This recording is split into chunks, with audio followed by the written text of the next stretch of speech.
Chapter 10. The burden of Babylon, which Isaiah the son of Amoz did see. Lift ye up a banner upon the high mountain, exalt the voice unto them, shake the hand, that they may go into the gates of the nobles.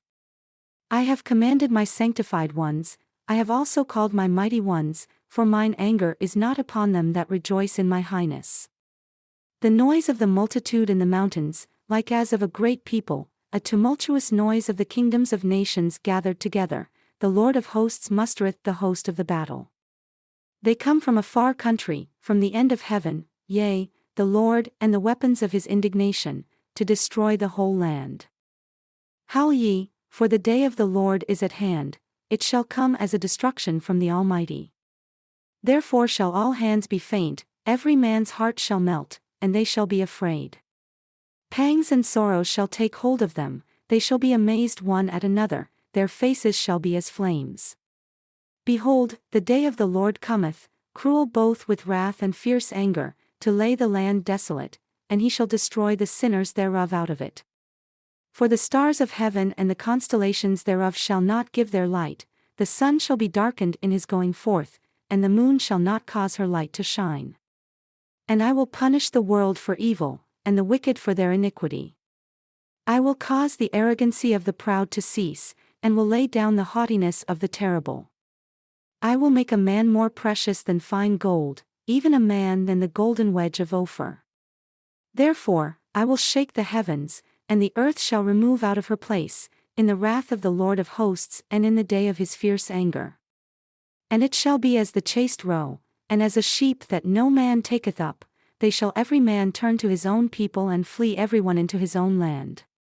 Every one that is proud shall be thrust through, yea, and every one that is joined to the wicked shall fall by the sword.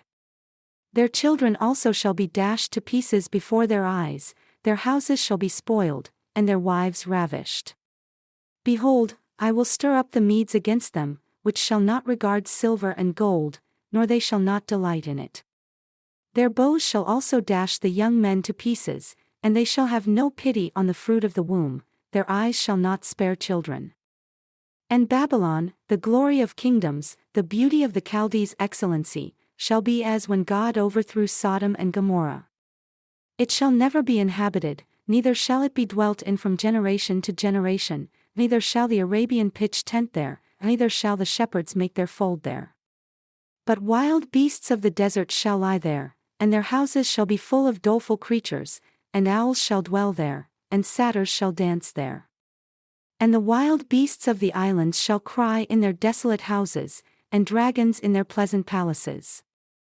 And her time is near to come, and her day shall not be prolonged, for I will destroy her speedily, yea, for I will be merciful unto my people, but the wicked shall perish.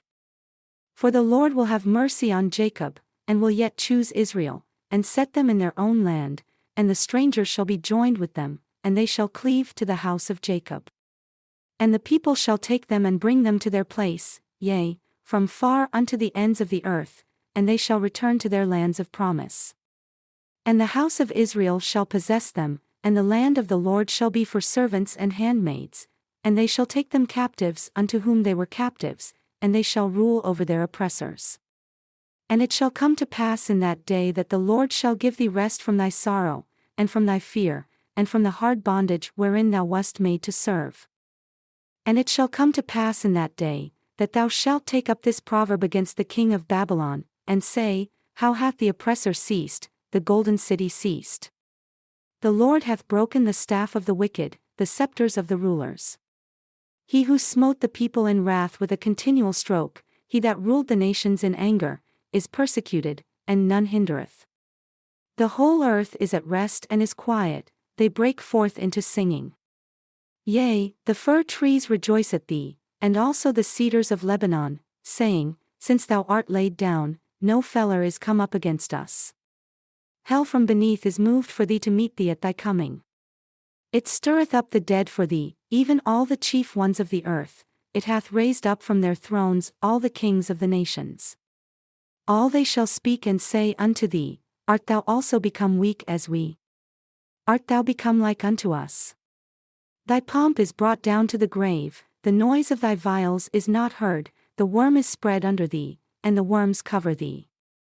How art thou fallen from heaven, O Lucifer, son of the morning! Art thou cut down to the ground, which did weaken the nations? For thou hast said in thy heart, I will ascend into heaven, I will exalt my throne above the stars of God, I will sit also upon the mount of the congregation, in the sides of the north, I will ascend above the heights of the clouds, I will be like the Most High. Yet thou shalt be brought down to hell, to the sides of the pit.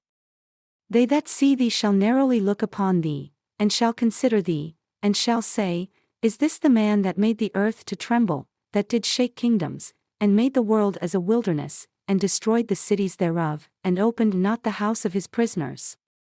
All the kings of the nations, yea, all of them lie in glory, every one of them in his own house.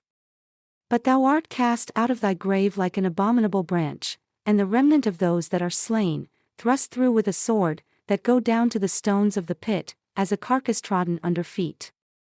Thou shalt not be joined with them in burial, because thou hast destroyed thy land and slain thy people, the seed of evildoers shall never be renowned. Prepare slaughter for his children for the iniquities of their fathers, that they do not rise, nor possess the land, nor fill the face of the world with cities. For I will rise up against them, saith the Lord of hosts, and cut off from Babylon the name, and remnant, and son, and nephew, saith the Lord. I will also make it a possession for the bittern and pools of water, and I will sweep it with the besom of destruction, saith the Lord of hosts. The Lord of hosts hath sworn, saying, Surely as I have thought, so shall it come to pass, and as I have purposed, so shall it stand, that I will break the Assyrian in my land, and upon my mountains tread him under foot. Then shall his yoke depart from off them, and his burden depart from off their shoulders. This is the purpose that is purposed upon the whole earth, and this is the hand that is stretched out upon all nations. For the Lord of hosts hath purposed, and who shall disannul? And his hand stretched out, and who shall turn it back? In the year that King Ahaz died was this burden. Rejoice not thou, whole Palestina, because the rod of him that smote thee is broken, for out of the serpent's root shall come forth a cockatrice, and his fruit shall be a fiery flying serpent. And the firstborn of the poor shall feed, and the needy shall lie down in safety. And I will kill thy root with famine, and he shall slay thy remnant. Howl, O gate, cry, O city, thou whole Palestina art dissolved, for there shall come from the north a smoke, and none shall be alone in his appointed times. What shall then answer the messengers of the nations? That the Lord hath founded Zion, and the poor of his people shall trust in it.